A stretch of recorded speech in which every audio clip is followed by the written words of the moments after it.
You're listening to Barefoot Talks. I'm Stephanie Papas, and we had the honour of sitting down with Kumu Pa'a Kawika Foster on his property, and it turned into a 3-part series of talks with him. In this episode, Kawika explains how he came to be the student of Kumu Pa'a Lawrence Aki. And it's a real beautiful example of how sometimes when we're following a path and we're fixated on where that path is going, if we just allow and surrender and look for the signs, it can lead us in a whole different direction that can sometimes surprise us. So enjoy episode 1 with Kawika Foster. The hula dance. So the hula is a dance form that our ancestors created to communicate to the universe. It also gives us an opportunity to open ourselves to prayer. Okay. So the form of hula itself is prayer. And as a form of prayer, it allows us to embody the elements that we find present around us all the time.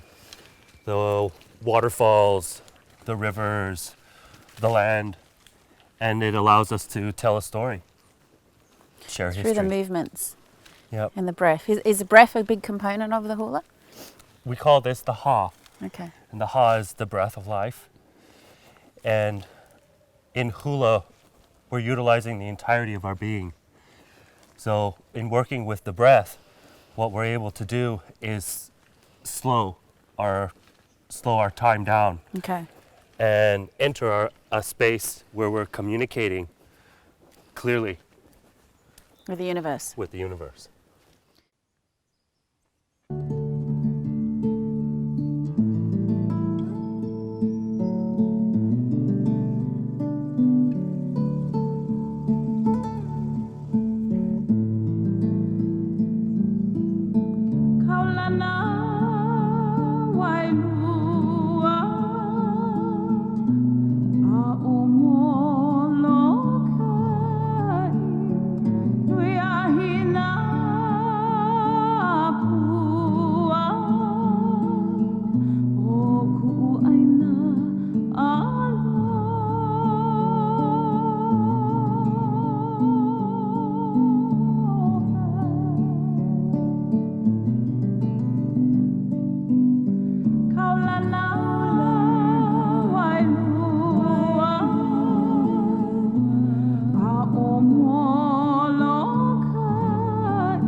Molokai nuia hina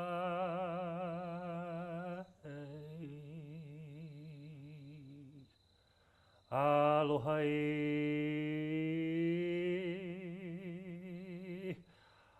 aloha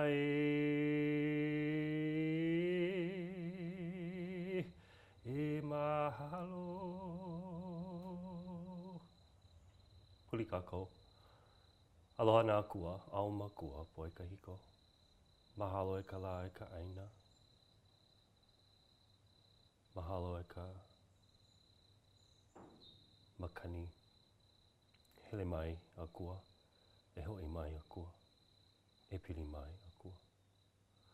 To our ancestors and to our guardians and to the higher beings, we ask for your presence here at this time, and that you would join us in this interview that we're about to host with one another. We ask for your presence to be with us, that you would surround us and protect us, and that you would guide us in our thoughts, in our words, and in our actions. Akua, we would like to thank that of the presence of Stephanie for being here, and we ask that you would anoint her in all that we are about to experience with one another. Akua, this is our humble and our simple prayer, and we do send this prayer to you in flight with a sacred and a powerful word. Ea mama, ea mama, ea mama.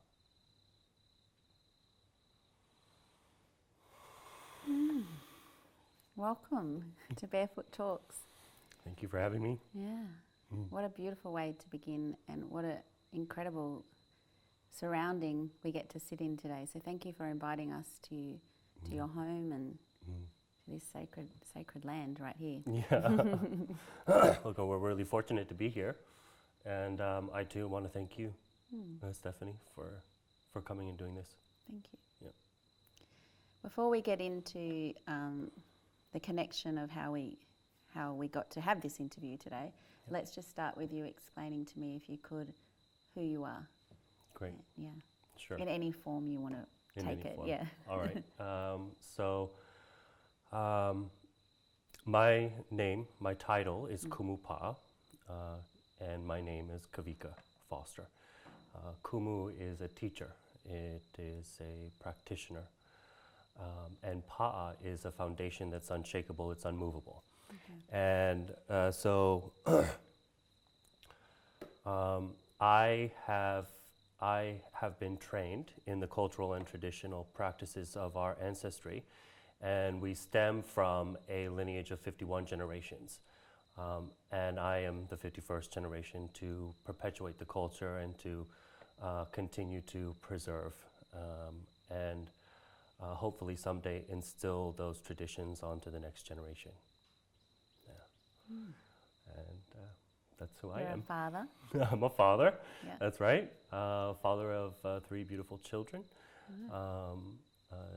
And 2 of them are with us here in the physical realm, and our 3rd child is in the spirit realm.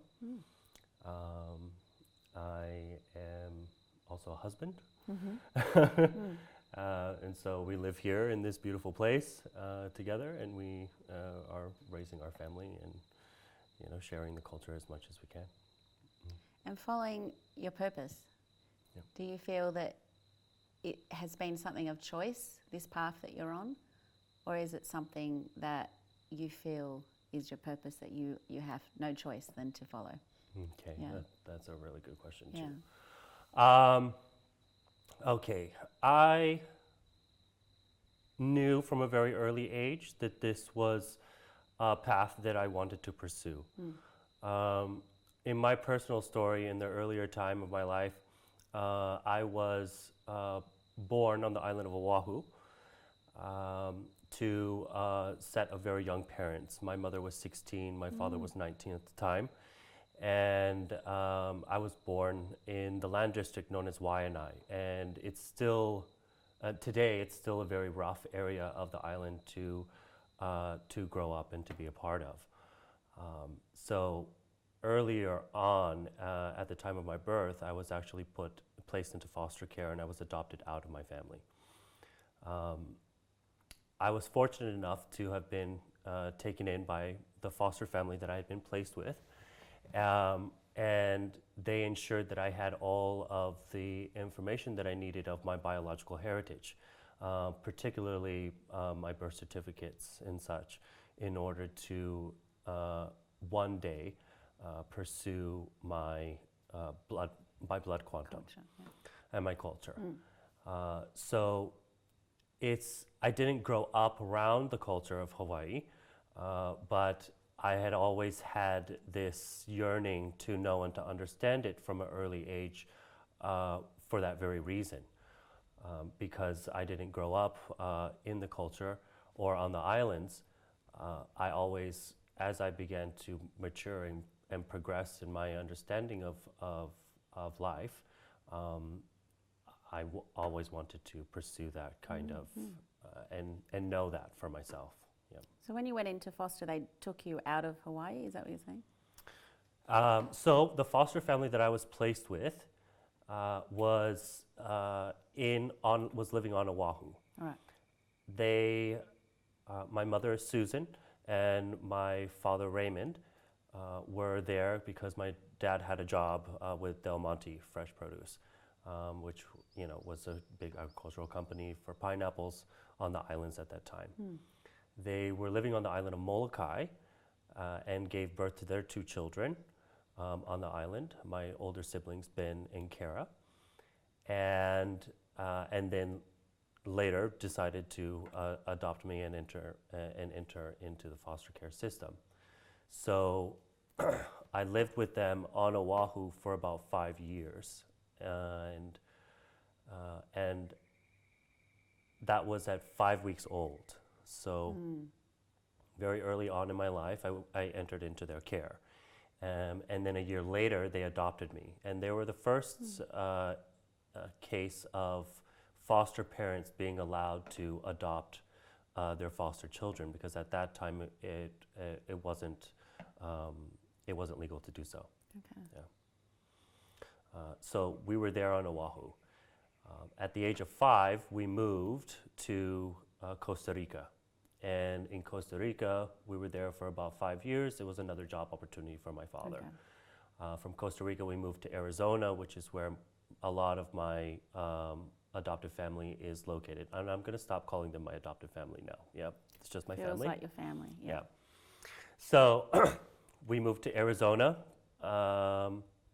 My parents got into a divorce. And then my siblings and I moved with my mother to Texas.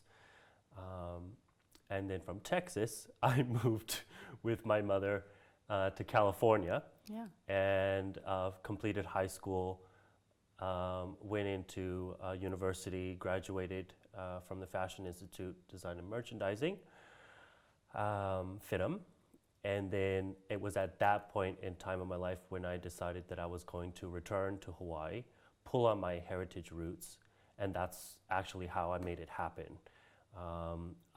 Because of the information that I had from my biological family, I was able to receive in-state tuition, grants, scholarships, and that such to get me to University of Hawaii and back to the islands. Did you reconnect with your birth parents? I did. Yeah. Okay, so that happened at 27 years of age. I met all of my biological family, and that was an incredible experience. I can imagine. Mm-hmm. Yeah. Are you still in touch? I am. Yeah. My mother passed away 4 years ago now. And my father is living in Las Vegas. Like I said, Waianae and Oahu was a very rough area, so there was lots of drugs and alcohol. There was lots of violence. So their personal story would eventually lead them to depart from one another, but they still remained very much a part of that rough kind of lifestyle. And so that's the reason that my father actually was in Vegas, is because he was in prison. Okay. It was so there's a lot of kind of darkness. Rough. Yeah, absolutely. That you. I mean, I guess, how blessed are you to have been born into that family, right. but then to be taken out Yep. to give you an opportunity and to seek the light. Yeah. That right there, Stephanie, you're hitting it right on the head. Yeah. Is my grandfather actually tried to adopt me and keep me within the family. But the court overruled him and decided not to allow him to do that because he was caretaking for other members of the family at the time. So I'm the firstborn grandchild and male, and he decided, he made the prophecy actually, that if I wasn't to remain in the family, that that I would be the one to escape, essentially, and move and be a part of the culture in a traditional way, In a positive in a light. positive way, Yeah. and outside that kind of rough, Darkness and yeah, life. toxic life. Yeah. Interesting. So I guess going back to California, studying fashion, Yep. is that still something that is a part of you and you're It's very still much passionate about? Yeah, it's still a passion of mine. So I do some in my downtime. I do some design and I do some sewing. My concept and my idea of a career at that time of my life was to, and the reason that I was able to get into the University of Hawaii is because I wanted to continue my education in international business and marketing, and the dream in my 20s, my early 20s, was to eventually have an international design house. Clothing and label. To go that way. Yeah. Me too. I mean, It at changed. 26 I did, but yeah, it's interesting how we go through different doors, Yeah. isn't it? Mm. But I guess those doors all have tools that help you to become who you are. And that Absolutely. creativity and that visionary would have helped you on the path that you're on now. Mm. Yeah. And so you found a mentor and a teacher That's correct. after that, yeah. Yep. So this was the summer of 2007. I relocated to be with my father, Raymond, on the island of Molokai. And my intention was to just make some summer cash and head back to Oahu the following year to continue my education. But that completely turned around for me as well. So when I got to the island of Molokai, I took up, this is a bit of a long story, so I hope you're ready. We have time. So, That's what I love, stories. Yeah. all right. Yeah. So when I got to the island of Molokai, I took up a job at a bakery and a restaurant called Kanemitsu's Bakery. And that was within the first week of my being there. And I would, do everything in the bakery and in the restaurant particularly. And so as I was there, I read a newspaper article that spoke of the Molokai Dispatch, that spoke of the spiritual significance of kalo. And kalo or taro, is a very significant plant to our people. And this is a whole nother story, but in a snapshot, it's one of our oldest ancestors. And so it spoke of this connection that we have culturally to this plant, taro. Taro, yeah. Yeah. And when I read it, I made up in my mind that I wanted to go and learn everything I could about kalo, about taro. And the best way that I thought about doing that was to go volunteer my time in a taro patch. So I began to put my feelers out. With this, do you think that you get guidance Yes. coming through you already? Like Yeah. before you even started learning? And Yeah. so that happens all the time. And it happens very rapidly on the island of Molokai. There's something very special about the island of Molokai that really, it's just really spiritually significant and in tune. Yeah. So when you're moving in that method, things tend to fall into alignment very quickly. Okay. And the island is so unique that it really has a way of filtering through the people that come, even to just visit, because that really is the foundation of the island. and at its root, you have this energy. Undercurrent. Yeah. Yep. That's flowing in that way. Okay. So So it leads you to it work leads with me Taro. to work to Taro. Yeah. Work with Taro. In that same week, okay, so I got the job at Karemitsu's Bakery. I read the newspaper article, and then one day when I was working, I could feel this presence enter into the restaurant. The bakery. Into the bakery Yep. restaurant, okay? And when I felt this presence enter, I looked up from the cash register and I made eye contact with this older man. And the moment that he and I made eye contact with one another, we were communicating nonverbally. And this was a very odd experience for me because I hadn't experienced this sort of communication with anybody other than my mom. Your birth mom. My adopted mother, Okay. Susan. Yes. Okay, so just a little bit of background story with this part of Intuition of Yeah. receiving Yeah. and and communicating with this old man. My mother and I used to do this thing in my childhood where we would sit opposite each other from a dining room table, and she would have 5 note cards laid out in front of her, and she would write 5 different shapes or 5 different colors or numbers, and I would be sitting on the other side of the table with my crayons and my coloring pencils, and she would pick one up, lay it down on the table, and send it to me, and I would attempt to draw it out. It was never right. It wasn't? No, Okay. especially at the I've beginning. played that game and it is difficult. It's Yeah. difficult. Yeah. Eventually, over time, it got better. But what ended up happening is it developed a rapport between my mother and I where we can be talking about anything. And from the outside, it would seem to be a very choppy or incomplete kind of a conversation, but that's happening on other levels. So there's very little things that my mother and I need to do to speak about in order to get to know where the conversation is going. Yep.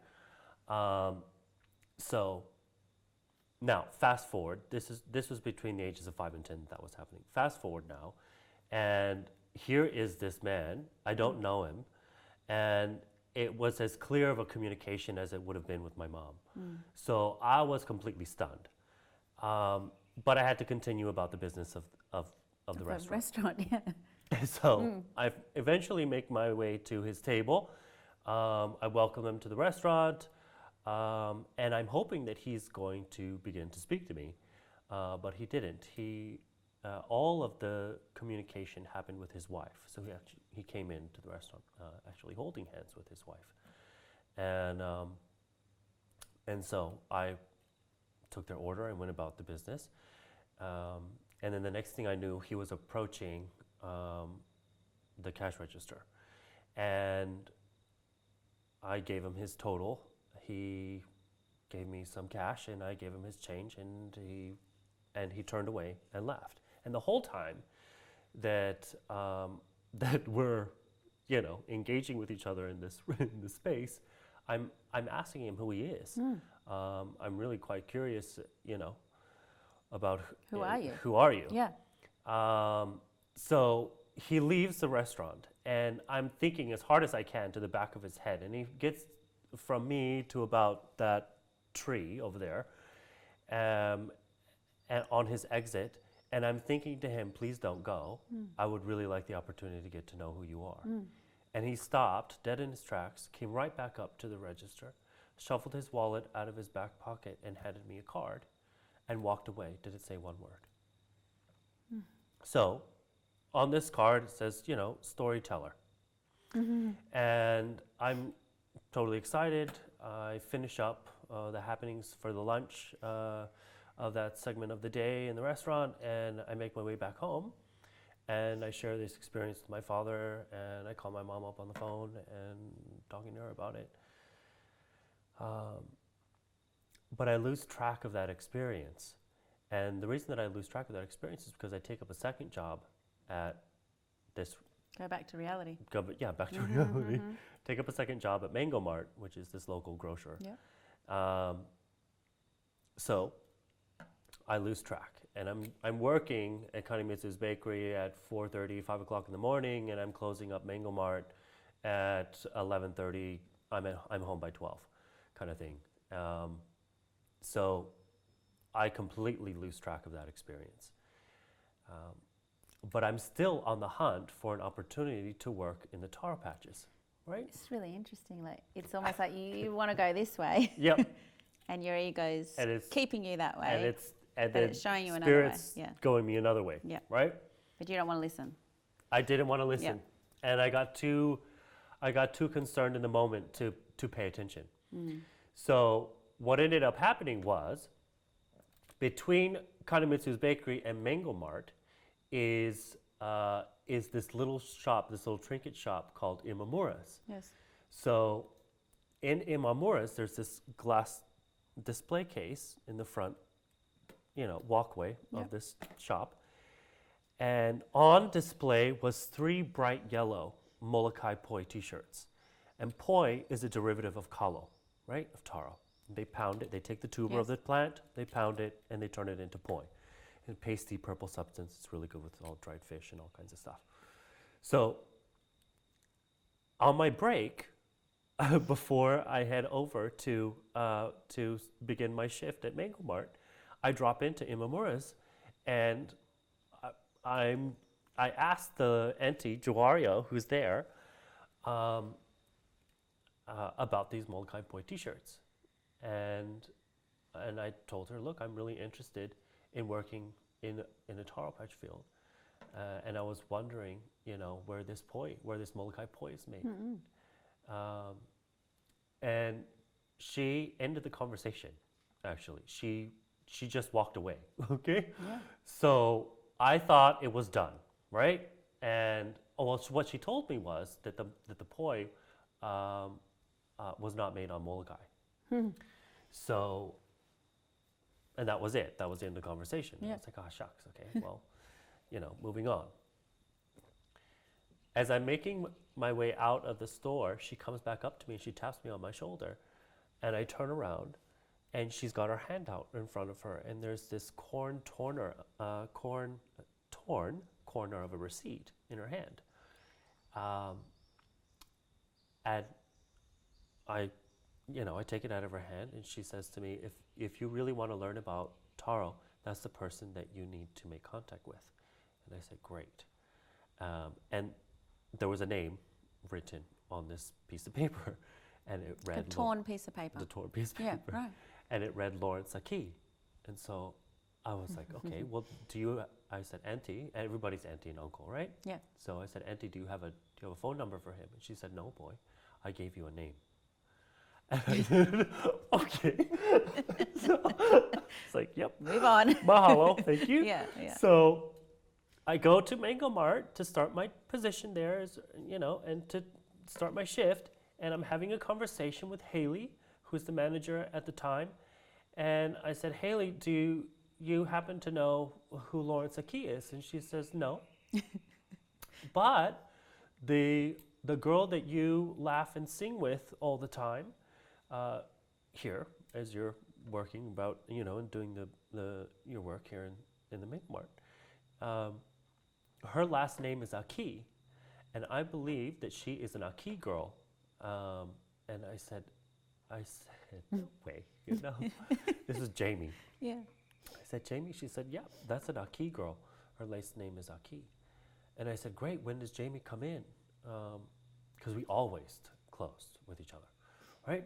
So she said, well, we gave her, this was a Friday, we gave her the weekend off. She's not going to be back until next week, Tuesday. I said, oh, shucks. Oh, all right, no problems. So not even 5 minutes after Haley and I finish our conversation with each other, Jamie walks in the front door of the store with her 4 children running around her. And I said, Jamie, what are you doing here? She said, I don't know. And I was like, before she could continue on, I threw the corner of the receipt in front of her, and I said, do you know who this is? And she read it, and she said, yep, that is my uncle. That is my father's full-blooded brother.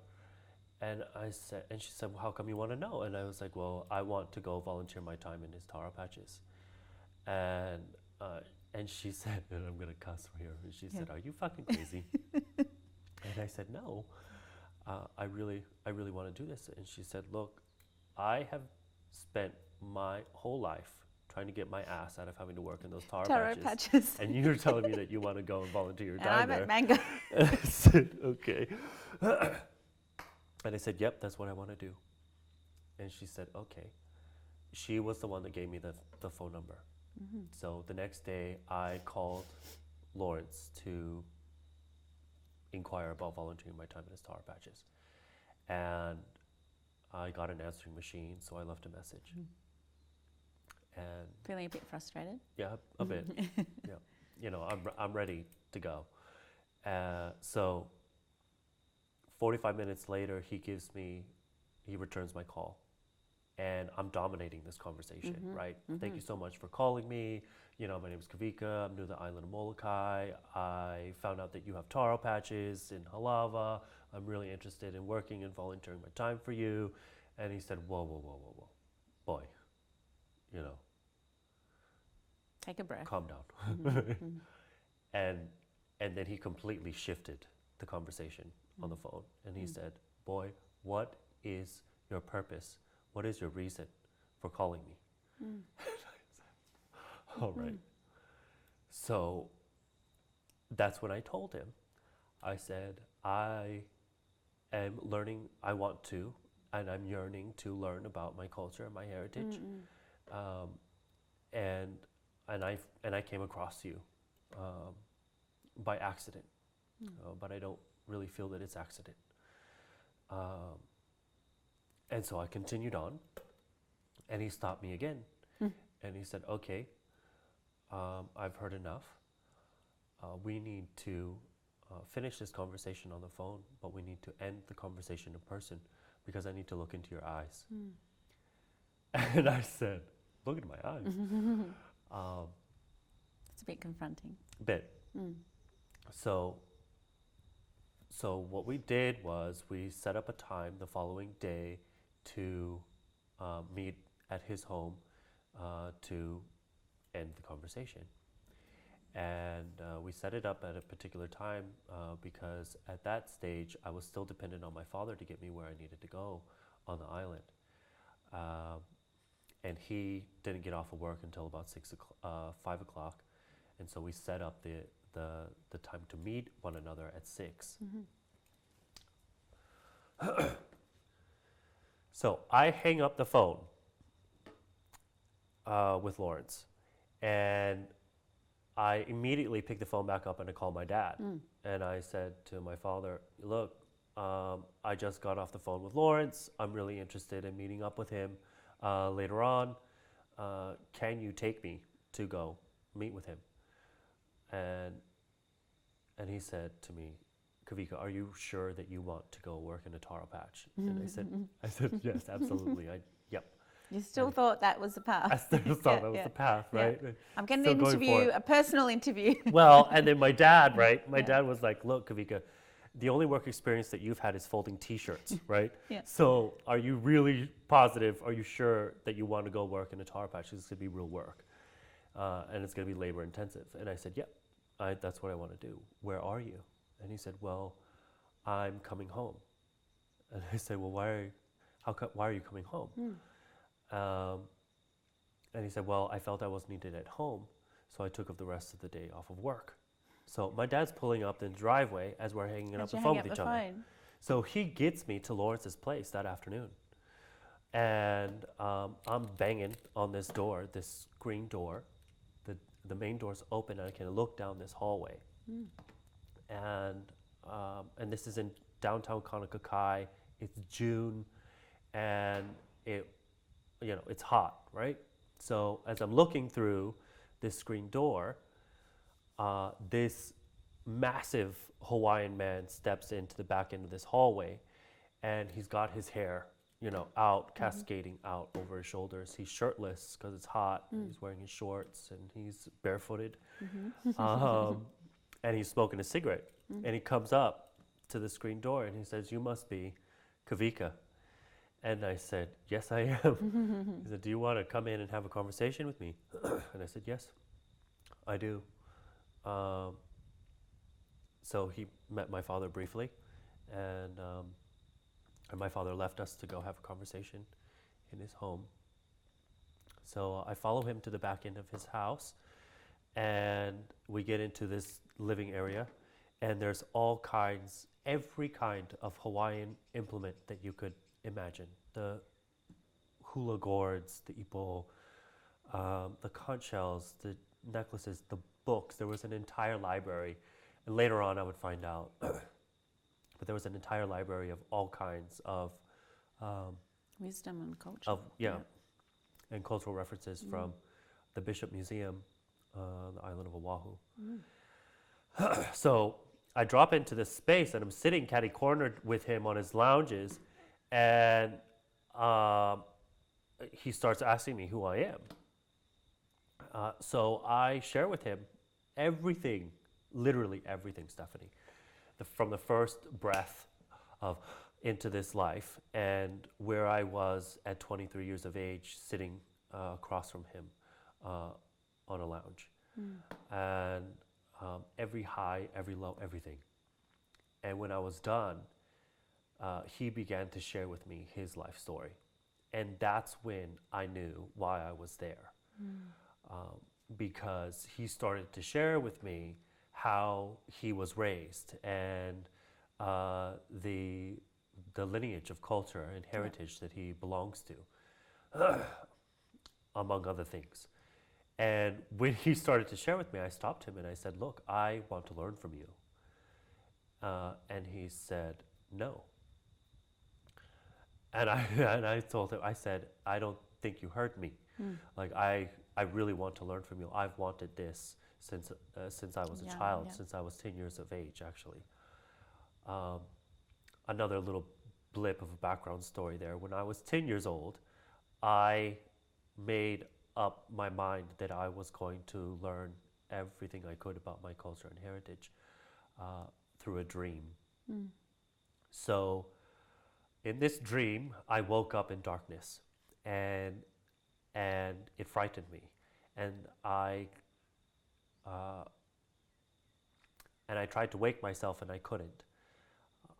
And the room that I was sleeping in at that time was so dark that when I did wake up, I didn't realize that I was awake until I could feel the tears that were running down my cheeks.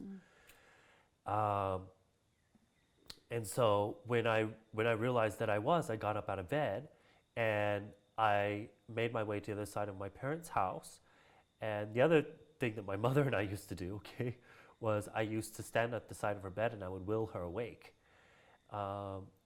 And think to her, Mom, wake up, Mom, wake up. And so she would lift the blanket, and I would crawl in and I would spoon with her.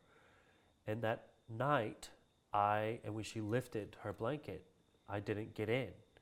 And when I didn't get in, she turned on the light on her nightstand, and she saw me standing there crying. Yeah. Right. And she asked me, Kawika, what are you doing? Why are you crying? And that's when I asked my mom, I said, Mom, will we still know each other after we've died? And she looked at me kind of askew, and she looked at me dead in the eyes, and she said, Kawika, that's ridiculous. And I said, what? And she said, the spirit never forgets. And that's when I love that. The spirit never forgets. The spirit never forgets. So, and I'm getting I can goosebumps. feel that, yeah. So it was that at the age of 10, that's when this concept of spirit came into my mind. And I did, from that point forward, I did everything I could to learn as much as I could about this concept, and the existence of spirit and what it all meant. And that would send me along many different paths to discover spirituality. From the age of 10? From the age of 10. So you were a seeker? I was a seeker. And then in my early teens, I decided to put that to the side.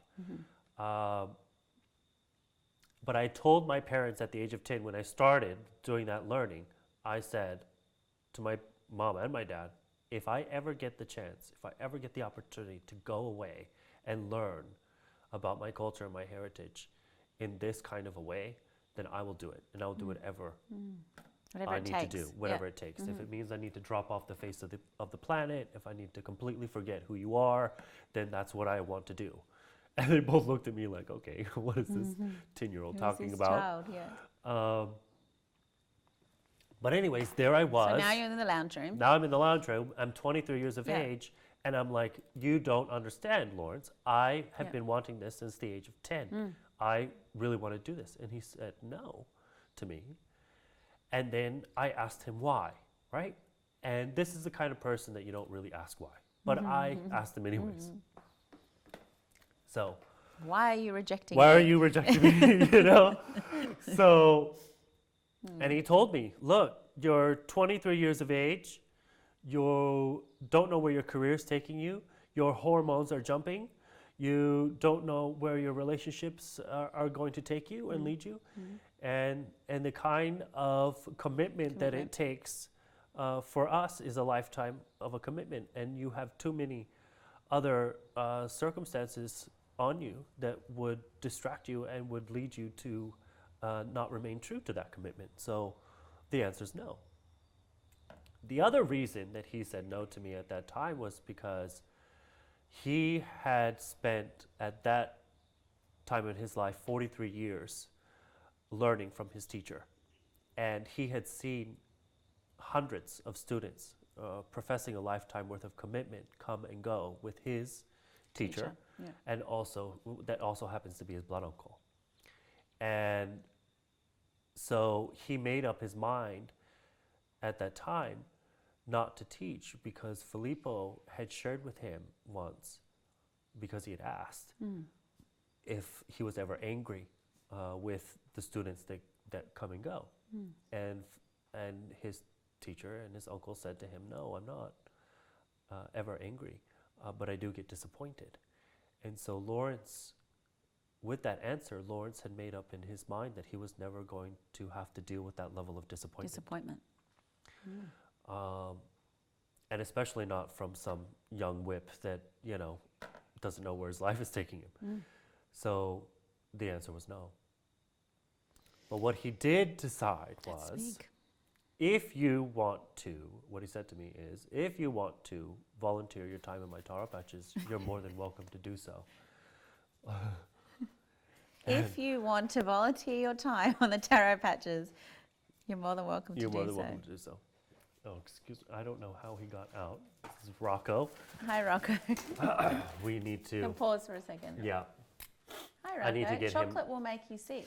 back where he needs to be. Yeah. I mean, I don't mind, but it's probably distracting. Yeah, well, and I don't know what he'll do. Yeah. So Come on.